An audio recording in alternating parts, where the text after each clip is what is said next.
On this episode of Star Trek Universe, we're talking about Prodigy 113, All the World's a Stage, after these words from our mystery sponsors.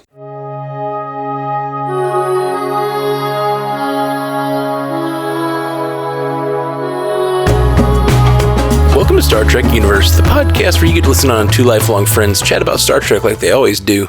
My name is Matthew Carroll. I'm David C. Robertson. Dave, how you doing, buddy? Man, I'm here. I'm doing okay for right now. Yeah, just moving, just scooching through life. Yeah, just, sliding by the wind of my ass. Is that the phrase? That's not the phrase. It's not the phrase, but I mean, I guess that allows for some propulsion. Seat of my pants. That's the So we've seen Prodigy. What is this? So 3, 4? What is this? 113. They cut the season in half. Right. Like please I said, remember. Episode 3 of season Jesus 2. Christ, please remember. I won't. I never will.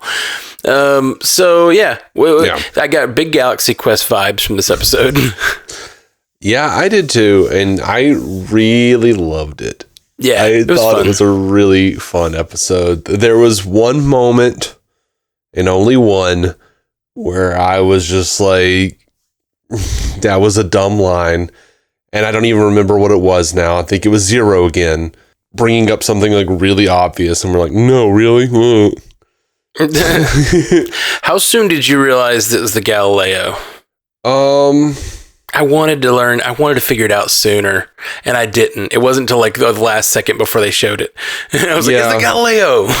Yeah, I think that was pretty close for me, where I was like, oh, that's the whole time I was happened. Like, Gallows. I know it's going to be something from the original series that's like going to be in there, and it should be something I know. And I kept thinking, Gallows. What sounds like Gallows? And I couldn't get there.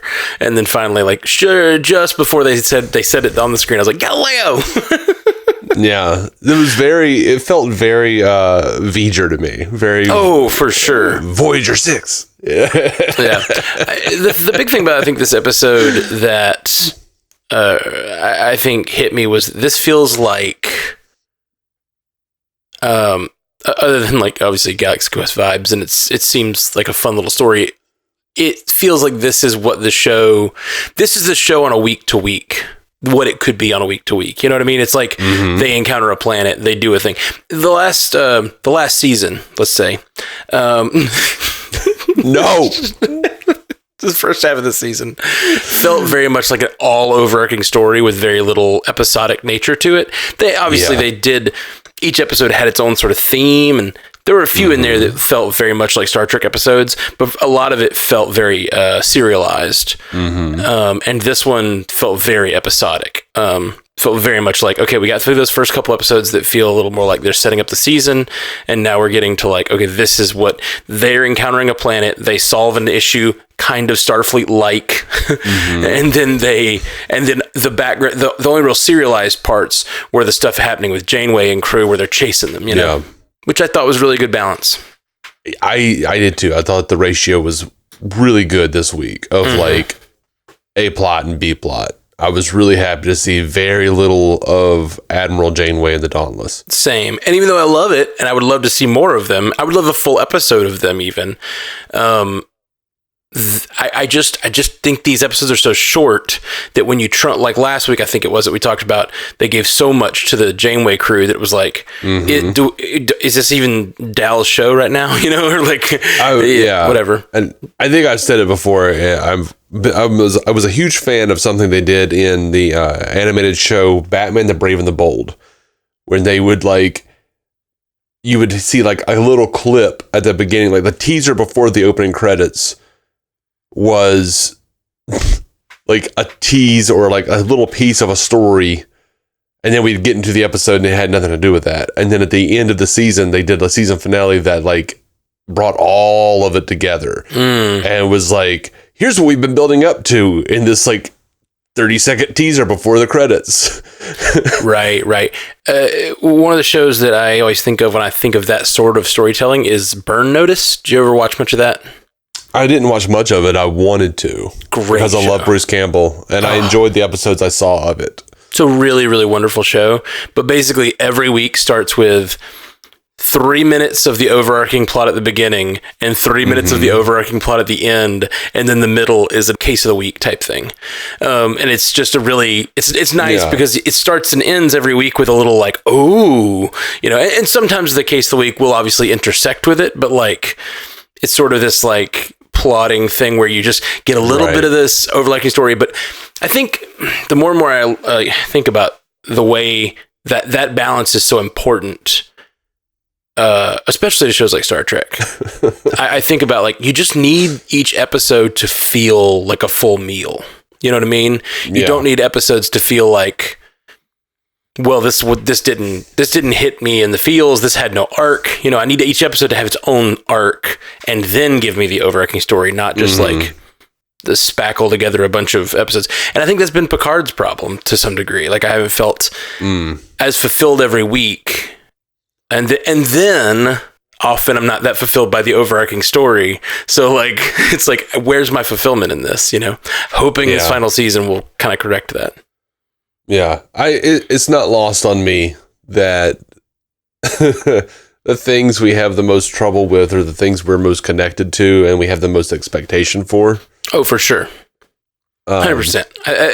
I definitely agree with that. My expectations of Picard are much higher than my expectations of Prodigy. I'm very cognizant of my entitlement. For sure.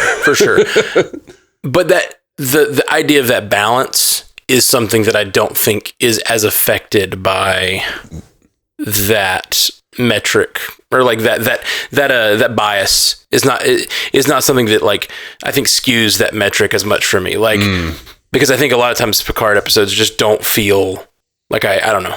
They don't feel like I learned something about the characters. They don't feel like the characters went through a full thing in that episode, you know. Sometimes, but not always. A lot of times it's just like, move the story to a new setting. And this is the episode where they're doing all the same things they've been doing for the last 6 episodes, but at the chateau. Right. It's like the only way you think about that episode is like, oh, the chateau episode. And it's like, instead of being like, oh, the real is whatever. That always drives me nuts when I see people or hear people, like, I used to do that radio show, entertainment, and I would hear them like, oh, there's no plot. Okay. and they'd see something with a lot of plot and they're like, it's a masterpiece. I'm like, nothing happened. They were just went to different locations. That's what the plot is. Like, there was absolutely no friggin' character development. Like, there was no real story. They just went to different places. Right. And the same shit happened. I do think there's a little bit of bias toward that, especially with like big movies, you know, like a James Bond movie or this or that. Yeah. Like, it's a globe-trotting thriller. It's like, no, they just stared at each other intensely in different locations. It's a globe-trotting thriller. That is totally some shit. Yeah, man. That is some shit. Not really intending to pick on the Bond movies. I really enjoy the Bond movies, but no, you know what it makes me... Sometimes there's a little bit of that. Absolutely. But, I think of the Bourne movies more than that. More than Bond. I loved the Firstborn, and then I love my Firstborn.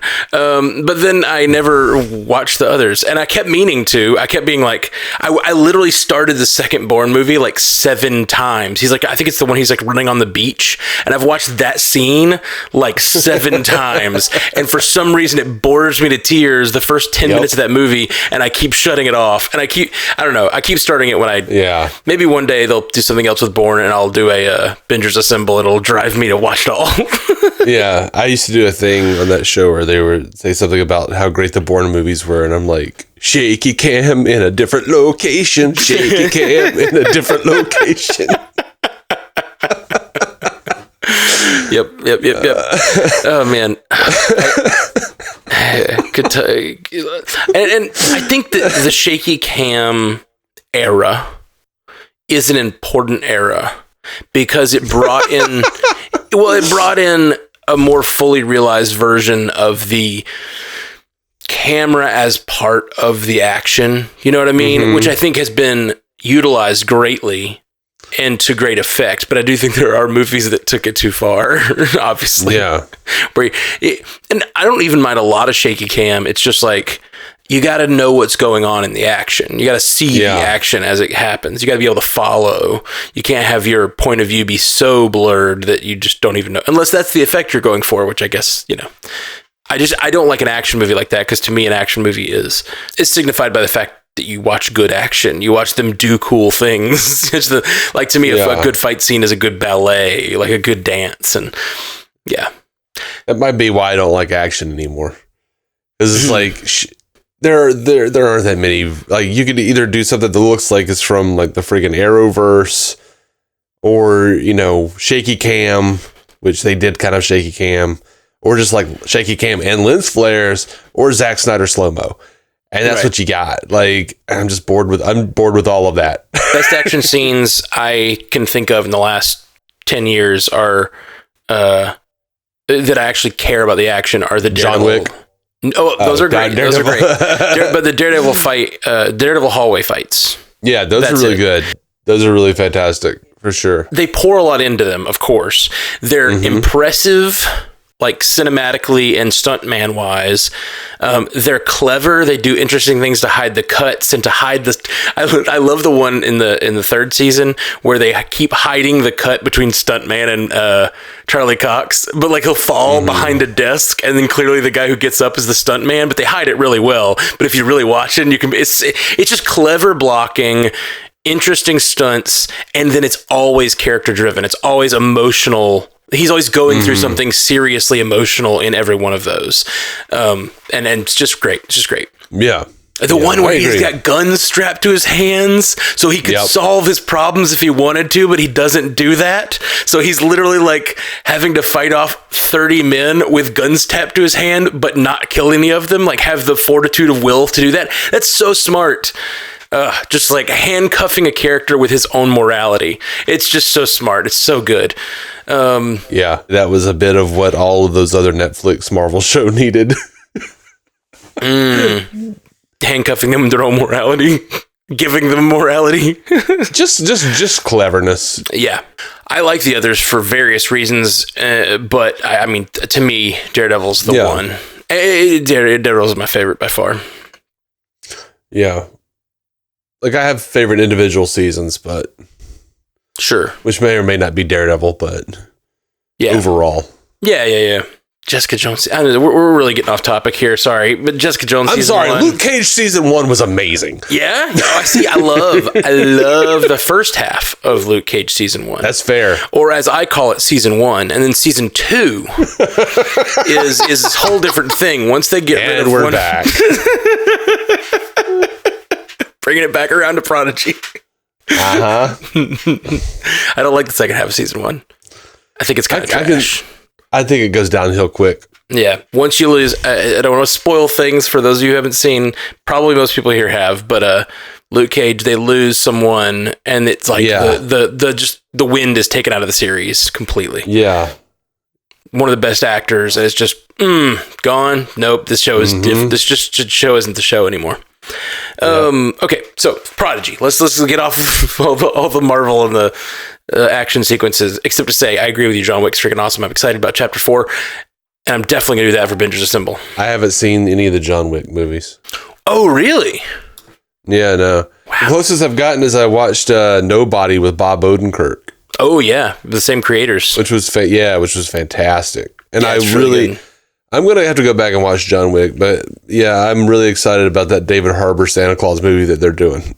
Oh, is it the same people? I didn't realize it's the same people. I believe so. I believe it. Oh, that's good. That's good. Nice. Okay, so Prodigy. I honestly, I kind of knew we wouldn't have a lot to say about this episode, except that was a fun little romp. What did you think? Any other major thoughts? I absolutely adored that they brought back David Garrovick from Obsession, from the original series. He was like the only red shirt who made it, pretty much. And they gave him this like great backstory and about his dad being killed by this creature in the series Obsession. And Aaron Waltke said, I always found it odd that Garavik had such an arc and obsession only to disappear off camera and never be seen or mentioned again on the show, presumably like all the others. I wanted to give him a slightly bigger fanfare send-off, a tribute to all the other red shirts. Dude, I friggin' loved it. I loved that idea. Yeah, and it great. was just really neat to me. And I love these kinds of episodes where they find the civilization that it's just basically started like worshiping Starfleet because they left something behind or whatever. I always love that. Were we just talking about how I wish they had gone deeper into that and into darkness? Yeah. We were. Yeah. So we were talking about that, and I told you about that Orville episode that does something with that. That is right up my alley, and I love the parallel to making Dal think like, oh yeah, we're just pretending too. Well, and that was the thing, is like, you're looking at these people that seem silly, and he's like, are we just these people? And then they impress him, and he realizes he judged a book by its cover, and he's like, maybe it's not so bad that we're these people. You know, like we're people who are following an ideal. Yeah. They're just doing their best to follow a thing. Yeah, they're doing their best to follow the ideals they believe in, and just like Dal and crew. I love that there's like, because of like mission logs or whatever from way back, these people are like in almost like a caste system where they, I mean, it's funny, caste system, because they're literally casting themselves. They're casting themselves as the different officers on the Enterprise. Like I thought the episode was incredibly clever. And I loved that.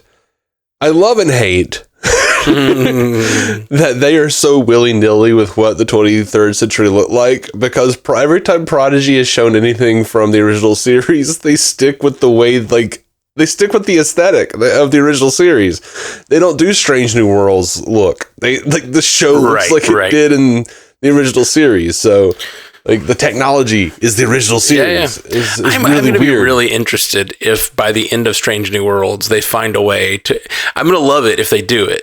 If the last episode of Strange New World, he's getting off the ship and it's just like exactly like the Enterprise. You know what I mean? Like they have completely refit the ship and it's just the Enterprise as you know it. You know what I mean? And it's funny, like my wife's been watching Andor and I'm like walking through and I'm like seeing this like beautiful cinematography that looks so modern. And like the technology they're holding looks like the old like 1980s stuff. And I'm like, God, why can't we have that? I know. It frustrates me that this old like Star Wars, Star Trek versus shit, but it frustrates me how popular Star Wars is and the money and the thought that is being put behind it. Yeah. And with Star Trek, they're doing an episode a week, and I can't complain that they're doing a lot of Star Trek. But like they're doing more Star Trek than they're doing with Star Wars. But it just feels like it's not on the same like plane of talent. It's not. Yeah. Because Disney is like, you know, they literally piss millions of dollars. Like that's what kills me though, is they don't have to, like, Star Trek is putting more money into it than they have to in some ways. Like they could take money from certain places, like let's make everything, you know, crazy technological, or just have a box with a screen on it, man. That's what the time period you're in looks like. Star Wars is making it work. Right. I don't know if that would necessarily be cheaper. It just depends on how it's produced, because sometimes that creating old big tech that looks good on screen would require a lot more practical effects, which is really expensive. Building those sets out properly. Whereas if you're just going to you're doing everything in CGI, it's way cheaper. Partially because nobody pays their CGI artists well. Yeah, so that's a whole other issue. A bummer. And Marvel is like burning them all out. Yep. It's some of the stuff that some of the stuff you can hear about that nowadays. It's really sad. And a lot of it's because they never unionized. I don't know how much you know about that, but like I'm aware. Yeah, basically everything in filmmaking was unionized in like the 50s or 60s. And then before digital art basically existed, before it was like a prominent part of the film industry. And so it never unionized, and that's why they get paid absolute crap. Yep. Sucks. So, yeah, I don't know that I have much else to say about this I know. episode. It's I a could cool sit here and episode. talk to you about whatever for a while, but as for Prodigy, I feel like it's a good episode, neat that they took on the personalities and like even the voice and mannerisms of Yeah. I liked the line my that cracked me up. That really cracked me up. I think it's because George Takei is like, I think he's like trademarked "oh my" or something. Like, oh no! I thought it was a joke. I think it's definitely a joke because they've all throughout the episode they kept saying things slightly wrong. Oh, that's fair. They kept being like, we're the they were the what it was the Enterprise, and then they had their Starflight, the Enterprise, and it was just such a subtle one because they pull away and he goes, my. Crack me up. It's really good. That makes better sense. I was like, I think I have seen him like have some sort of trademark on like a logo that says "oh my" or something. Yeah, I wouldn't be surprised. Especially, well, if anything with his face saying "oh my," I think that'd probably be the case. Or his voice, which this was definitely his voice. One line I really loved was Gwen searching through the cave, and they were like, and Jankum Pog's like, Jankum Pog's scared. Like, I don't know. It's just, he was really funny how like fearful he was this episode. But then Gwen says, I've learned never to fear the truth. That's a really powerful line. It's a powerful line, but it's dumb. What do you mean? No, it's totally not dumb. I disagree with you completely. No. It's a great line. And like, you know, like maybe philosophically, sure, but you're literally walking into like a cave where there may be a monster, there may be all sorts of poisons. You should fear this truth. You should be a little more concerned. Well, no, you maybe should be careful and fear that cave. That's fair. But never to fear the truth is a really, really beautiful sentiment, and I think a very true one. Like you're not scared to learn the thing, even if it's a really bad thing. You're not scared to learn about it, because the truth is the truth, and you're only going to be more capable for learning it. Now, I agree with you. Fearing that cave is a different thing than fearing the truth. So I see what you're saying. It being like a scary cave, silly moment for that line. Yeah, pretty scary cave. But you know. The thing was, they're dealing with these people with this disease that they think they're protected from because of their suits, and and they are, but like they're not going to be let the same fear grip them that the people that don't have the tools and ability to go in there have. But I just think that line is so much more wide sweeping truth than that moment, I guess. It's just a great character line for Gwen, and I think it's a very Starfleet concept, I guess. I just really like that a lot. Yeah. Are they still in the Delta Quadrant? It's a good question, because I guess they're at the edge of the Delta Quadrant. How would the Enterprise get out there? I don't know. Yeah, I don't know. Of course, they do have the Protostar drive, so I don't know where they are. They could be bouncing around anywhere. Of course, any given episode of the original series, who knows? They could hit like an ion cloud and get zapped back to some place. Or true. Or do they? Yeah, I guess we know that the Enterprise was there, right? And they just left behind the ensign. I'm not really sure. Like, I really wish we could have gotten a little more of that. Because I guess it's possible that explanation. The ensign got the Galileo got transported there and crash landed or something as well. But they had the whole, and I don't know if it was that they met the Enterprise crew or that the ensign taught them about the Enterprise, Yeah, I just figured he had like a tricorder or something, and he was like showing them like mission logs and stuff. Yeah, that's what I was thinking too. Or he had the whole ship at some point. But it's like, I guess he crashed there and then he had to try to protect the people from the danger, as he said. Yeah. I need to rewatch the episode because I don't remember how he got there exactly, if they said. Yeah, they said something about the Starflight came and saved them or something like that. So I don't know. Or no, it said something about they weren't allowed to talk to us because of the Prime Directive or something. I don't know. So I don't know if they ever actually got to meet the Enterprise. But Garavik went anyway because he said, they had to be saved or something. Anyway. Yeah, I dug it. I dug the whole thing. It was fun. Yeah. All right, cool. Well, we have a Stu Little. Yeah, let's hear what Stu Little has to say. Okay, well, this is our little overarching narrative. I don't know what's in this email exactly, but the headline is, "But you do like to draw, Dave." And if you didn't hear last week, he did a horrible Southern accent and made fun of me. And like the week before that, I made like a really bad Scottish accent and made fun of him. We've been going back and forth, and also apparently we might be in the same brain. Yeah, they're likely the same person. He might be my alter. That's the joke. Stu says, "Hey guys, in my defense, it was either base my impersonation on Forrest Gump or the Alabama Man action figure commercial from that episode of South Park. And I think that would have been the far worse option. Besides, it's fine. I'm half Alabamian, remember?" Before I get into my thoughts on Prodigy, I thought I'd give my random recommend to follow up how you two did last episode. The Devil's Hour on Prime. It's an ongoing mystery thriller show produced by Stephen Moffat. About a social worker named Lucy who wakes up at 3:33 a.m. every night after having terrifying visions of violent incidents that come true, or perhaps could come true without intervention. She gets involved in a criminal investigation involving a mysterious man named Gideon, played by Peter Capaldi. Oh, well, how now? Gideon's kind of difficult to explain as a character without spoilers, but he's a very morally complicated figure with a connection to Lucy and her son, who has an unexplained behavioral condition which comes into play.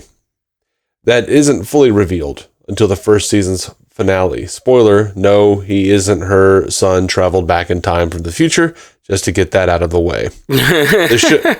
The show is a bit of a slow burn, but it's only 6 episodes, so it's not much of an investment to get to the point where things take a wild turn. It's pretty dark, but not without levity, particularly from a supporting role from Alex Ferns, Commissioner Savage of the Batman, as one of the detectives on the investigation. If you liked Capaldi's darker moments as the Doctor, and I did, then this goes even beyond that, and the setup for season 2, if it gets renewed, is very intriguing. I'll check that out. It's What's Capaldi, it man. The Devil's Hour. The Devil's Hour. From Stephen Moffat of Doctor Who, starring Peter Capaldi of Doctor Who. Let Sleeping Borg Lie. I liked this a bit more than you guys, mostly because it was a back-to-basics Borg story that depicts them as a threat and isn't bending over backwards to try to make them an allegory for an oppressed minority that just needs better choices. Nothing wrong with Star Trek doing that plotline, but kind of a big ask for me when it involves a species that forcibly inducts people into their group against their will. Yes, I'm still annoyed at Picard Season 3's ending. Why do you ask? I didn't know about Beltran's politics and assumed his appearance was surprising because he's been publicly critical of Voyager's writing for Chakotay in the past. But from what you're telling me, if Chakotay suddenly comes out and says Wolf 359 was an inside job, I shouldn't be shocked.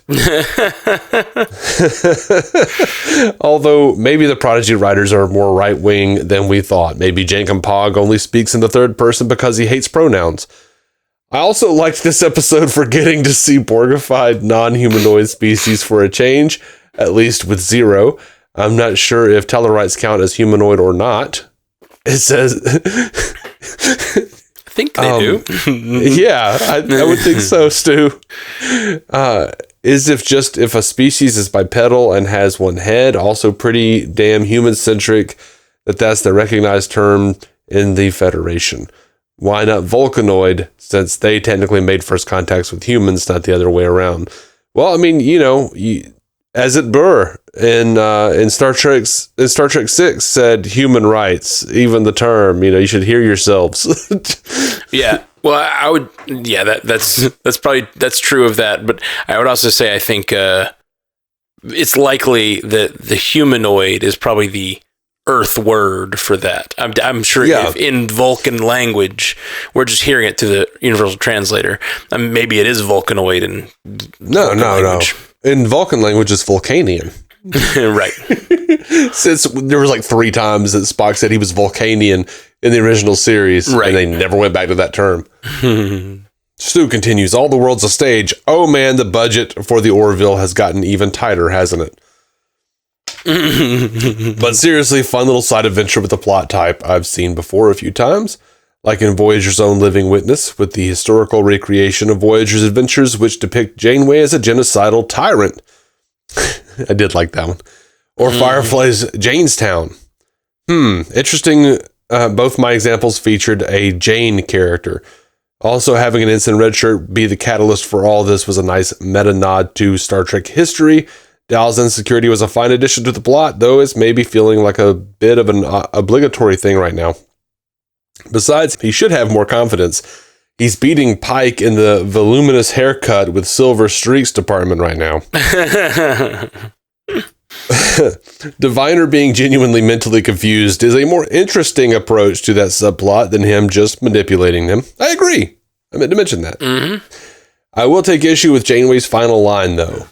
It still is a rescue mission, Kathy.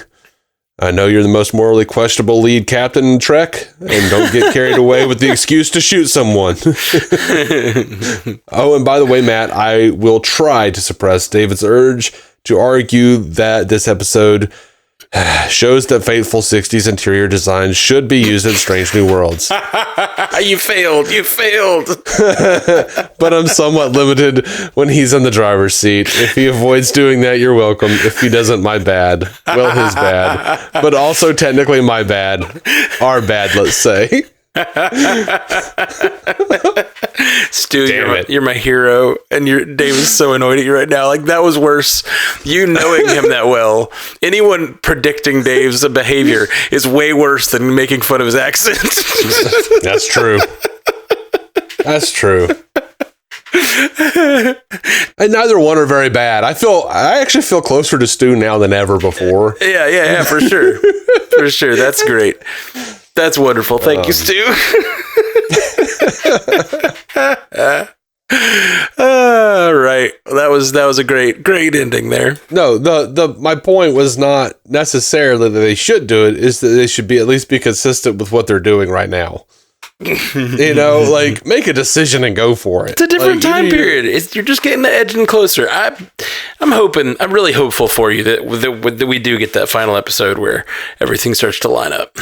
Not going to happen because there's no way. There's just no way it's going to line up. Like, you don't go from the cage to looking like where No Man Has Gone Before, and then have like Strange New Worlds in between that. It doesn't make any sense at all. Yeah, well, the cage would have to be right out. I agree, but yeah. So, it's fine. That's what I'm saying is, like, I'm okay with it being retconned or something, like, say, like, there's some kind of time travel or something. Right. There's been plenty of time travel. We can headcanon it easy. It's just, it's weird that Prodigy is just sticking to them old guns. Yeah, but so is every other Trek that's referenced it. It's just this new one is trying to blaze its own thing and be its own show. Well, it's Discovery, Strange New Worlds, and Picard. Yeah, that's true, right? Picard used the new version of the Enterprise. Mm-hmm. That's what's confusing to me. It's like, just pick a thing. Yes. I know, Dave. Pick a thing. But it's just nice to see the old bridge right there on the Protostar. It's fun. It is really nice. Yeah. They should keep that. I know. All right. Well, guys, we'll be back next week with more about Prodigy. Thanks for listening, and thank you, Stu, for writing in and knowing Dave so well. It was good. It's great. And also thanks to Andre Sparks for writing in. We got a few of his stuff. Well, we got a few of his stuff like really, really late. Oh, and, no. There was an issue with the I guess his email for a minute. Oh, dang. But yeah, it was stuff about Lower Decks. Gotcha. And now I can't find it. Now it's just gone. Well, yeah, Andre, sorry we missed your emails. Please write in again if you got anything. It's great to hear from more folks out there. Makes the show way more rich especially when me and Dave have way less to say about a particular episode. Yeah. We were like, that was a good episode. Let's talk about Marvel for 15 minutes. You know, it actually, because I'm not finding it on the Star Trek email. It may have been a different email. Oh, maybe too. Yeah. So, yeah, we never mentioned the email. StarTrekUcast@gmail.com. We always say, like, oh, yeah, Stu writes in, but we also never mention the email. So, if anybody out there wants to write in, StarTrekUcast@gmail.com is the place. Yeah, okay. Apparently, he has been writing into my personal email account as well. There we go. That's what it is. Well, one of the reasons. This is Star Trek Discovery episode 12. Good Lord. Whoops. So sorry, Andre. That's on us as much as anything, because we don't ever mention the email address. StarTrekUcast@gmail.com. That is the place to find. That's the place to find us. So if anybody wants to write in some stuff about the next couple weeks, or just Star Trek in general, I'd love to have more stuff to chat about. We'll be back with you guys soon. Joel on True. Live long, live prosper. What was it? What did they say in this episode? Live long, live proper, something? Yeah, something like that. Let long, live prosper. Proper, yeah, I don't know. Legs long. Smoke pot. Thank you for listening to the Star Trek Universe Podcast, a Stranded Panda production.